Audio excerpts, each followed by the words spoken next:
Mas não é só reduzir o tempo de licenciamento, como aumentar a segurança do licenciamento e deixar de existir a via sacra das 9 entidades e passar, de facto, a haver um processo único, um gestor único, e é o Estado que tem que entender consigo próprio e não fazer passar, não transferir para o empreendedor esta via sacra do licenciamento, quando pode ser o Estado, de facto, a ultrapassar todas estas questões.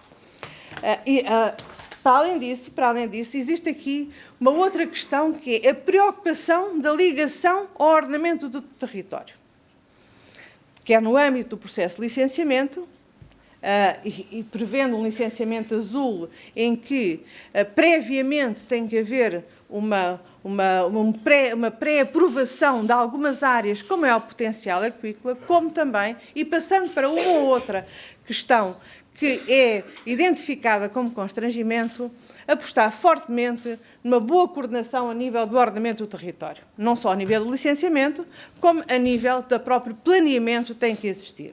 E, por isso, outra das medidas que estão aqui previstas é, de facto, uma análise e a preparação dos planos aquícolas, fazer acontecer, de facto, aquilo que é os planos previstos na Lei de Base do Ordenamento e Gestão do Espaço Marítimo e fazer aqui um trabalho por muito grande proximidade com as câmaras municipais naquilo que diz respeito às águas de transição, em que tem que ser, e com o ambiente, naturalmente, mas nós, a Administração Central, com o poder local, em que tem que ser feito, de facto, um planeamento muito rigoroso daquilo que é o ordenamento do território, aquilo que é possível fazer e onde.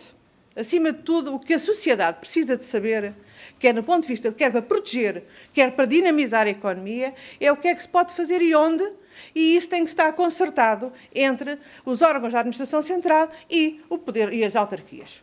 É tão simples quanto isto, e que nós temos aqui um primeiro momento em que isto pode ser consultado e que carece agora de um trabalho maior em conjunto e que está no nosso espaço, é a aquicultura, que está disponível na net. Mas um terceiro fator de constrangimento é seguramente o financiamento. O senhor Presidente da APA, há 3 APAs aqui. Há a Associação da Agricultura, a Agência Portuguesa do Ambiente e a Administração do Porto de Aveiro. Portanto, aqui falar em Aveiro e APA fica sempre sem saber o que é. Mas identificou alguns constrangimentos relativamente às questões financeiras. Não é só dizer quantos milhões é que estão disponíveis para financiar matérias da aquacultura. É também importante. E chama a atenção que no quadro comunitário anterior, as verbas disponíveis para a aquicultura, para apoio à aquicultura, nos vários programas, eram 30 milhões de euros.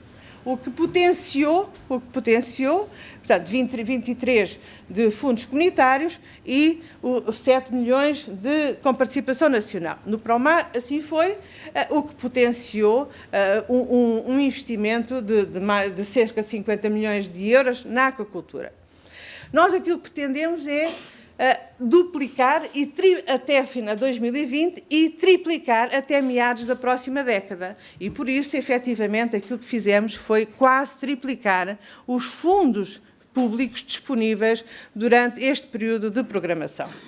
E, portanto, até 2020 estarão disponíveis 78,6 milhões de euros de financiamento público, que corresponderá, atendendo às taxas de financiamento a fundo perdido, quase, ou pelo menos, 150 milhões de euros de investimento, contando com investimento privado.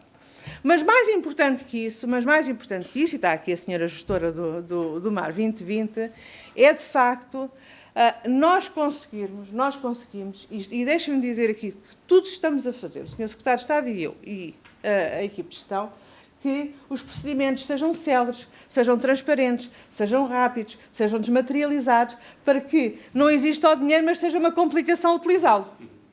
E, de facto, nós não podemos cair na situação de descontrolo que o Promar tinha no final do ano passado e, portanto, temos que ter, nós que conseguimos montar em tão poucos meses, em 3 meses, conseguimos montar todos quanto eram os regulamentos, publicar os regulamentos, as portarias dos regulamentos, conseguimos lançar as primeiras candidaturas e, portanto, os regulamentos foram publicados, todos eles, uns até ao final de março, outros em abril.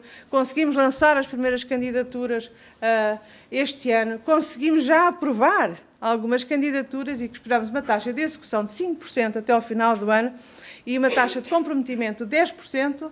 Precisamos também que isso seja contínuo ao longo do tempo, porque é a única forma que, efetivamente, de financiar e promover o setor. Não pode ser, em determinados momentos, é preciso fechar. Não, tem que ser uma coisa contínua ao longo do período de programação, porque a economia também acontece. Só pode acontecer de uma forma contínua ao longo destes anos e, precisamente, para conseguirmos que isto seja executado e conseguirmos atingir a meta de duplicar a produção e o valor desta área até 2020, só mesmo com uma grande celeridade, uma grande eficiência em todas as fases do processo, não só do licenciamento, mas também do financiamento e depois da execução. E deixem-me dizer que não é só importante estes 3 aspectos que referimos e que nos trazem aqui hoje, que têm a ver com as questões do licenciamento, as questões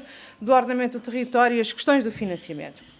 Para além disso, temos consciência que isto já são reformas estruturais, mas temos consciência que muito mais há que fazer. E é a minha profunda convicção que nesta, como noutras áreas, só conseguiremos avançar de uma forma estrutural e de uma forma sustentável se aliarmos a todas estas ferramentas uma grande aposta na investigação, na ciência, no conhecimento ligado a esta área. E, portanto, também não só iremos promover e a continuar a apoiar e reforçar o apoio à investigação e que o IPMA e ao excelente trabalho que o IPMA faz nesta matéria, como também iremos promover que isso aconteça, essa investigação aconteça a nível dos outros centros de investigação, a nível das nossas universidades, para que, em parceria, quer com o IPMA, quer com os agentes do setor, possam desenvolver, resolver problemas, detectar novas oportunidades de negócio, novas espécies, aumentar e apoiar a biodiversidade, o repovoamento. Mas também ver que outras espécies nós poderemos apostar que vão colmatar necessidades que nós temos, porque, em última análise, nós queremos colmatar necessidades que nós temos internamente, necessidades que os nossos parceiros económicos têm a nível europeu para podermos aumentar as exportações e, portanto, diminuindo as importações, aumentando as exportações, contribuindo para a criação de emprego e para a diminuição do déficit da balança comercial na área das pescas. Mas, volto a dizer, esta parceria entre a indústria, entre os profissionais e a ciência é fundamental para darmos o salto. Quer seja em maternidades, como foi referido num depoimento, quer seja efetivamente no detectar e ultrapassar de necessidades óbvias e que são o futuro. Ontem alguém me perguntava, e eu achei muita graça, porque foi das primeiras perguntas que eu coloquei, julgo que com o professor Pedro Pousão, do IPMA. Então nós não podemos produzir sardinha e bacalhau em aquacultura. Adorava que pudéssemos produzir bacalhau em aquacultura, porque representava menos de 450 a 600 milhões de euros de importações por ano que Portugal poderia deixar de ter. E a sardinha, porque todos nós gostaríamos de não ter que andar aqui, como o Sr. Secretário de Estado das Pescas e eu, andarmos aqui permanentemente numa luta inglória quer com a Espanha, quer com a União Europeia, para aumentar a cota para podermos pescar a nossa sardinha, e temos sardinha pelo menos nos santos populares. E o desafio que deixo aqui, de facto, vamos lá ver se conseguimos fazer bacalhau e sardinha em aquacultura. Se não conseguirmos, pelo menos façamos as outras espécies, sejam peixes, sejam bivalves. Agora, o que nós temos que fazer é aproveitar estas oportunidades e todos juntos, com capacidade de fazer acontecer, nós conseguimos efetivamente desenvolver este setor. Não é admissível que, com este investimento todo, por parte de todos nós, dos portugueses, que se traduzem nestes fundos comunitários, nos fundos nacionais que também são necessários, que nestas reformas todas que vamos fazer não será admissível, não seria admissível se daqui a 5 anos ou daqui a 4 anos aqui chegássemos e continuássemos não nas 10.800, mas até às 11.200, não seria nunca admissível.